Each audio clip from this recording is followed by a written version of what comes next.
بسم اللہ الرحمن الرحیم۔ السلام علیکم۔ آج D G I S P R نے خیبر پختونخوا کے مختلف اضلاع سے تعلق رکھنے والے صحافیوں کو آپریشن غضب للحق کے اوپر ایک تفصیلی وہ بریفنگ دی۔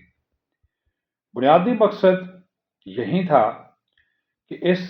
آپریشن کے اسباب، وجوہات اور مقاصد بارے آگاہ کیا جائے۔ نمبر 2، یہ D G S P R کی جانب سے بات بتائی گئی کہ اب بال وہ افغان طالبان کے کورٹ میں ہے۔ ہم ان کو بار بار کہہ چکے اور اب ان کو پھر یہ موقع دیتے ہیں کہ وہ دہشت گردوں اور پاکستان اس میں سے ایک کا انتخاب کر لیں، لیکن ابھی تک ہم نے دیکھا کہ وہ پاکستان کی سیکورٹی فورسز افواج پاکستان پر حملے کر رہے ہیں، زمینی حملے کر رہے ہیں، فائر آرم سے حملے کر رہے ہیں، تو بھرپور جواب وہ ان کو دیا جا رہا ہے۔ اور پھر ساتھ ہی انہوں نے یہ کہا کہ ایسے عناصر جو دہشت گردی کو ہوا دے رہے ہیں، اس کی سپورٹ کر رہے ہیں، مدد کر رہے ہیں، فنڈنگ کر رہے ہیں، ایسے لوگوں کے خلاف جہاد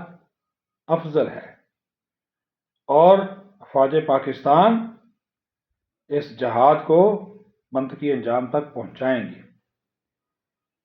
اور بار بار جہاں پر کہا جاتا کہ پاکستان نے یہ آپریشن بگرام ایئر بیس امریکہ کو دینے کے لیے کیا، تو اس ایئر بیس کا جو حال ہمارے سیکورٹی اداروں نے کیا ہے، ہماری جو فوج نے کیا ہے، اس کو جو ملیہ میٹ کیا ہے، اور جس طرح ان کی افغان طالبان رجیم کی جو ٹرانسپورٹیشن ختم کی ہے، بند کی ہے، توڑ دی ہے، اسلحہ ہتھیاروں کی فراہمی جو وہاں سے ہو رہی تھی اس کا خاتمہ کیا ہے، تو کیا یہ پاکستان نے سب امریکہ کے کہنے پہ کیا؟ اگر یہ امریکہ کو دلوانی ہوتی تو پھر پاکستان کیا اس ایئر بیس کو تباہ کرتا، جہاں پر کروڑوں اربوں روپے کا اسلحہ انہوں نے ڈمپ کر کے رکھا ہوا تھا۔ تو جناب، پاکستان کا تحفظ، پاکستان کی سالمیت، پاکستان کی خود مختاری، انہوں نے کہا یہ اولین ترجیح ہے، اس کے اوپر کسی قسم کا کوئی سمجھوتا نہیں ہے۔ اس معاملے کے اوپر پاکستان بالکل زیرو ٹالرنس کی پالیسی رکھتا ہے،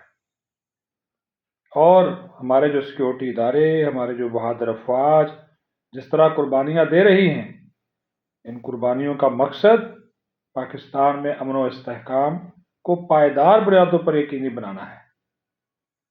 اور انہوں نے یہ بھی ساتھ چیز واضح کر دی کہ اس آپریشن کو اس وقت تک جاری رکھا جائے گا جب تک افغان طالبان رجیم یہ واضح اور قابل اعتماد یقین دہانی نہیں کروا دیتا کہ ان کی سرزمین پاکستان کے خلاف استعمال نہیں ہوگی۔ جو کالعدم ٹی ٹی پی کے وہاں پہ رہنما، لیڈرز، دہشت گرد موجود ہیں، ان کو پاکستان کے حوالے کیا جائے۔ اور ساتھ ہی ساتھ دونوں ممالک کے درمیان تعلقات بھی تبھی معمول پر آ سکتے ہیں جب افغان طالبان رجیم دہشت گردی کے خاتمے کے حوالے سے نہ صرف اپنے عزم کا اعادہ کرے بلکہ عملی طور پر اس عزم کو سامنے نظر بھی آنا چاہیے۔ فوج پاکستان زندہ باد، پاکستان پائندہ باد۔